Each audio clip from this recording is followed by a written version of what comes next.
The sky above Gaza City muddies with smoke as this latest exchange of violence leaves its trace. Israel says it's launched more than 220 airstrikes on militants in Gaza this weekend, in response to over 400 Palestinian rockets. At a cabinet meeting, Israel's Prime Minister vowed to keep up the bombings and send more troops to the border. This morning, I instructed the IDF to continue massive attacks against terrorist elements in the Gaza Strip. I also ordered the reinforcement of the units around the Gaza Strip with armor, artillery, and infantry. The intelligence, which U.S. officials called real and urgent, warned of attacks against American ships in the waters off Yemen and in the Persian Gulf itself, as well as against American troops in Iraq and Syria. U.S. officials said Iran appeared to be preparing to strike back against the Trump administration's latest move to prevent Iran from selling any of its most valuable resource, oil. Today I'm announcing that we will no longer grant any exemptions. We're going to zero across the board. The U.S. has deployed aircraft carriers and heavy bombers to the Persian Gulf for decades. But now the Trump administration is trying to disengage from the Middle East, and the sudden need for more forces caught the Pentagon by surprise. The carrier Lincoln and its escorts are still in the Mediterranean, and the bombers still in the United States. Well, at this time, it looks like, even though he's had this desire for regime change in Tehran for quite some time, what I'm hearing now is that the Israelis recently passed some information of a general nature to Bolton in a meeting that had occurred, that it was very general in nature. It didn't specify whether it was against U.S. assets or against Saudi Arabia or any of those. Again, it's unverifiable. It's a type of information that was very general, and there's always been the allegation out there that the Iranians would go after the bases. We have some 34 bases throughout the Middle East. So this, to me, in my opinion, now that Netanyahu's been reelected, the instigation has begun to get this going, to get the United States drawn in to fight its wars. President Trump unleashing a Twitter tirade, warning Iranian President Hassan Rouhani that if Iran threatens the U.S., it will face severe consequences. We have spent $7 trillion in the Middle East, and we've gotten nothing for it. Nothing. Less than nothing, as far as I'm concerned. President Trump, who's been on defense over his handling of Russia, is trying to pivot to another foreign policy flashpoint, Iran. The Trump administration wants to bring Iran's oil exports to zero. 5 nations, including some allies, no longer will be exempt from U.S. sanctions if they continue to import oil from that country. The countries that are there, that you all know very well, are immensely wealthy. They're going to have to pay for this. And I think the president and I agree very much on that, and they will pay for it. Secretary of State Mike Pompeo issued the warning to Japan, South Korea, Turkey, China, and India. The administration is trying to deny the regime its principal source of revenue. Pompeo says Iran has destabilized the Middle East for decades, and President Trump says there is more than enough oil available from other countries. But I will say, if Iran threatens us in any way, they will pay a price like few countries have ever paid. All right, folks, some breaking news. The White House just out with a statement confirming that sanctions waivers on the export of oil from Iran will not be renewed. That is expected to be the topic of Secretary of State Mike Pompeo's news conference moments from now. But listen to this. This may be the most important part of this. The White House also says that the United States, Saudi Arabia and United Arab Emirates have agreed to take timely action to assure that global demand is met as all Iranian oil is removed from the market. Remember, Saudi Arabia is the one place that they really needed to go to make sure that they would increase production. United States companies may choose to do that separately, but they've spoken with Saudi Arabia and the United Arab Emirates. Punishing new American sanctions against Iran will move into place. Sanctions start on Iran. They're very serious sanctions. They're very big. They'll be elevated from there. But as you know, sanctions are starting on Iran. And, you know, Iran is taking a very big hit. And the country is not the same country as when I started almost 2 years ago. after President Trump announced that he will reinstate economic sanctions over Iran. The latest in U.S. President Donald Trump's Iran pressure campaign is set to get underway today. The U.S. will reimpose sanctions on the region as part of a push to renegotiate the nuclear deal. We're going to begin with the Iran nuclear deal. Candidate Trump promised to pull out of it. Today, President Trump did. Speaking of Iran's nuclear program, we have decided to grant narrow and temporary waivers that permit the continuation of 3 non-proliferation projects currently underway. Allowing these activities to continue for the time being will improve ongoing oversight of Iran's civil nuclear program and make these facilities less susceptible to illicit and illegal nuclear uses. Today marks the first day of the Trump administration's renewed sanctions on Iran's oil exports. The U.S. had previously issued a grace period to 8 countries, allowing them to purchase Iranian oil. But now the White House has begun reinforcing a complete embargo on exports. It's all in an effort to drive the country's oil sales to zero. I disagree with certain things that they said. I think I'm right, but time will prove that. Time will prove me right, probably. I think Iran is a threat. I think it's a very big threat.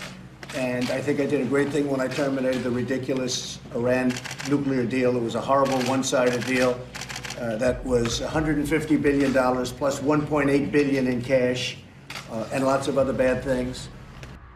About 10 days after 9/11, I went through the Pentagon and I saw Secretary Rumsfeld and Deputy Secretary Wolfowitz. I went downstairs just to say hello to some of the people on the Joint Staff who used to work for me. And one of the generals called me and he said, "Sir, you got to come in and talk to me a second." I said, "Well, you're too busy." He said, No. He says, "We've made the decision. We're going to war with Iraq." This was on or about the 20th of September. We're going into close to 19 years in being in Afghanistan. And for the first time, they're talking about settling. They're talking about making an agreement. And we bring our people back home. If that happens, we'll see what happens. But they're in very serious negotiations for the first time. There's a reason for that. Just made the decision to go to war with Iraq. He said, "I guess it's like we don't know what to do about terrorists, but we've got a good military and we can take down governments." And he said, "I guess if the only tool you have is a hammer, every problem has to look like a nail." The Iranian regime exports violence, terror, and turmoil. It illicitly procures sensitive items to advance its ballistic missile program and proliferates these missiles all across the Middle East. The regime is the world's leading sponsor of terror and fuels conflict across the region and far beyond. A regime with this track record must never be allowed to possess a nuclear weapon. For this reason, I announced earlier this year that the United States would withdraw from the Iran nuclear deal. This is a memo that describes how we're going to take out 7 countries in 5 years, starting with Iraq and then Syria, Lebanon, Libya, Somalia, Sudan, and finishing off Iran. This horrible one-sided deal allowed Iran to continue its path towards a bomb and gave the regime a cash lifeline when they needed it the most. They were in big, big trouble. They needed cash. We gave it to them. In the years since the deal was signed, Iran's aggression only increased.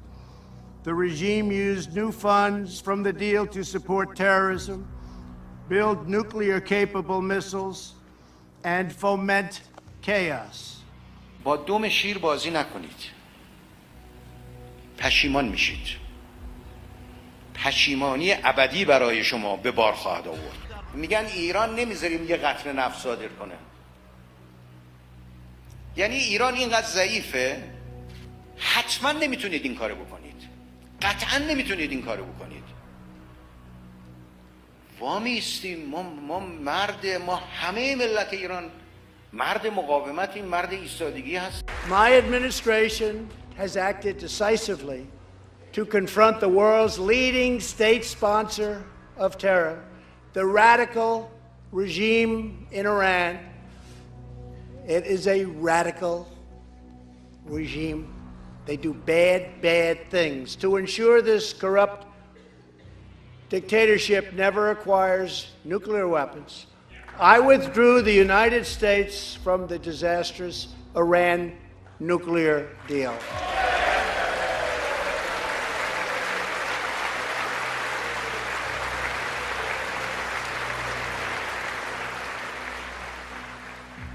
This announcement coming from the U.S. president, from the State Department, that the U.S. is announcing that they're designating the Iran's Islamic Revolutionary Guards as a terror organization, as a terrorist organization. What are the implications of that? Well, it's unprecedented, Robin, it is, to actually say part of a state is a foreign terrorist organization. So the implications are kind of hard to know. It's something we're going to work out as the weeks and months ahead move. On paper, it means that there are significantly more measures the US can take against anybody considered to have given tangible or intangible assistance to the IRGC anywhere in the world. They can be prosecuted on US soil or have proceedings brought against them. So it enormously increases the toolbox for US prosecutors or defense officials, potentially, if they choose to make moves against the IRGC. But I have to say, because this never happened before, we don't really quite know how practically it will be applied. The point is, though, it's the very hard talk we're hearing from the Trump administration against Iran. The Obama administration, as you know, hatched a very complicated, but apparently successful up to a most point nuclear deal with them. Trump kicked that aside and said he wanted a much tougher approach. They've moved in many different areas. This is the most serious move so far. And last fall, we put in place the toughest sanctions ever imposed by us on a country.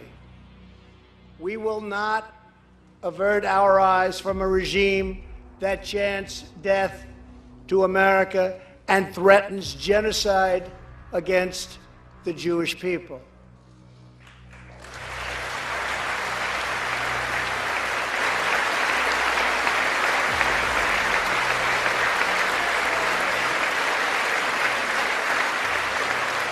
We must never ignore the vile poison of anti-Semitism or those who spread its venomous creed. With one voice, we must confront this hatred anywhere and everywhere it occurs. Looking at how to change the weather on purpose. That's right. Lasers now could one day manipulate rain and lightning. Good evening. I'm Jeff Glor. The U.S. is sending a powerful message to Iran. It weighs 100,000 tons and carries up to 90 aircraft. The USS Lincoln is heading to the Persian Gulf region after intelligence reports suggest Iran is preparing to strike U.S. forces in the region. National Security Advisor John Bolton says unrelenting force will meet any attack. HAARP, the High Frequency Active Auroral Research Program. Several of you at the table have a little bit of a piece here. As you know, this is located up in Alaska. It's currently funded by the Air Force Research Lab. It was formerly funded by the Office of Naval Research. One of the prime customers is DARPA, which is currently running experiments at the facilities here. So, now, it's been called the worst flooding in 100 years. It's led to at least 70 deaths and flooding in 2/3 of Iran. And it's set to get worse. Unprecedented scenes for a normally arid region. Khuzestan in southwest Iran is one of the latest provinces facing mass evacuations, as fresh downpours raise fears here about new flooding. Further north in the Lorestan province, extreme floods engulfed cities and submerged homes. The water was up to here. There's the mark. Some locals aren't waiting for help. They've started repairs, wishing to return to normal life as soon as possible. Just provide us with cement and equipment so we can do the work faster. Relief efforts are stalled. Aid agencies say the U.S. is partly to blame. According to the Iranian Red Crescent, Washington's sanctions on Tehran have blocked any foreign financial aid to enter the country. On its state TV, Iran's president said last week that it was a, quote, disgrace. Sudden order to send an aircraft carrier strike group and bombers through the Persian Gulf came in response to intelligence reports, some of them from Israel, that Iran is planning attacks against American forces. General Frank McKenzie, the commander of U.S. forces in the Middle East, requested the buildup. It was approved by Acting Defense Secretary Patrick Shanahan, who warned We will hold the Iranian regime accountable for any attack on U.S. forces or our interests.